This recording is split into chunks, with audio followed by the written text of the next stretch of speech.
Hello, First Aid Friday on a Saturday. Now, yes, I'm in a different colour. I've got my mini first aid uniform on today because I've had a request. I've had a request from parents to say, could you please tell us, what would we do if a baby or a child stopped breathing? So I thought, yeah, I'll put on my other uniform today and talk about it. The thing is, we're going to do pretty much the same as what we would do if it was an adult. A few tiny little differences. So I've got baby Annie here to help me so I can demonstrate. We're still going to do Dr. A, B, C that I've talked about before. So let's go through it. D is for danger, of course, make sure it's safe. R is for response. Now, you don't ever want to wake a sleeping baby. Trust me, as a parent, you don't want to do that. So how do we check to see if a baby is responsive? All we need to do is literally tickle the bottom of their foot and give it a little tap. And if they are responsive, you will see the little leg retract back, or you might feel their little toes curling up. That's great. That means they're responsive. They're sleeping. Leave them.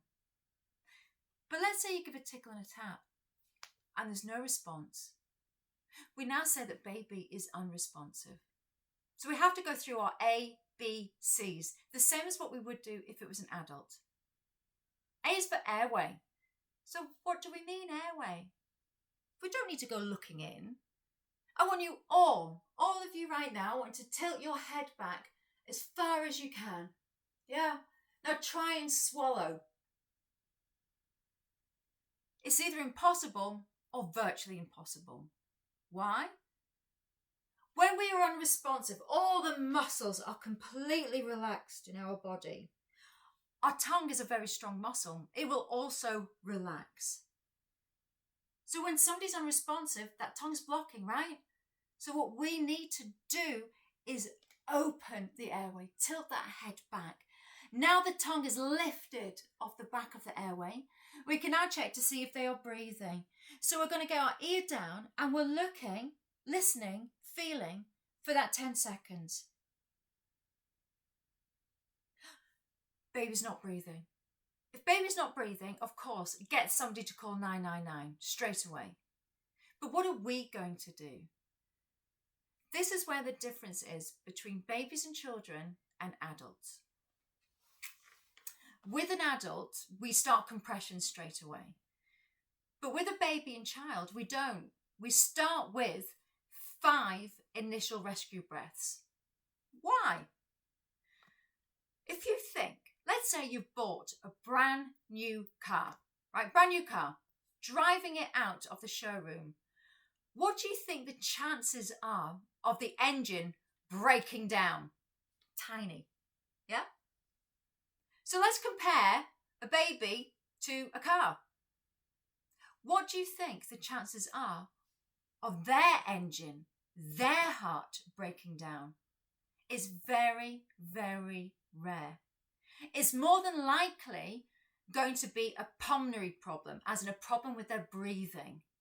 And that's why we want to give those initial 5 breaths, because these 5 breaths could get the baby or child breathing again. Okay? So let's have a look how we're going to do that. So we want to make sure the airway's open. Now babies are a lot smaller, so we have to get our mouth over their mouth and nose. If baby's a little bit bigger and you've got a small mouth, then just pinch their little nose. Just make sure you get that seal though, and we get the oxygen in. We're going to give 5 rescue breaths, okay? And this is how we're going to do it. Mouth away, mouth away, mouth away, mouth away, mouth away. So I've got the 5 initial breaths in. If baby is still not breathing, we need to now circulate that oxygen around the body. So using 2 fingers, just 2 fingers on a baby because they're small. It's still firm, it's still deep, it's still about 1/3 of the person's body. So 2 fingers right in the center of the nipple line, because right below here is where the heart is, and we are acting as the heart. Let's do this 30 compressions. Ready? Okay. 1 and 2 and 3 and 4 and 5 and 6 and 7 and 8 and 9 and 10, 11 and 12, 13, 14, 15, 16, 17, 18, 19, 20, 21, 22, 23, 24, 25, 26, 28, 29, 30. After those 30 compressions, we're now on to 2 breaths. The same ratio as what it would be for an adult. So 2 breaths. Remember, open the airway. Breath in, and continue. 30 compressions. Notice, see when I'm pushing down, I'm also coming back up.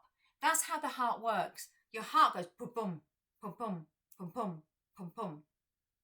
So we've got to make sure that when we push down, we also come back up. What we don't want to do is a permanent squeeze, because that's not how our heart works.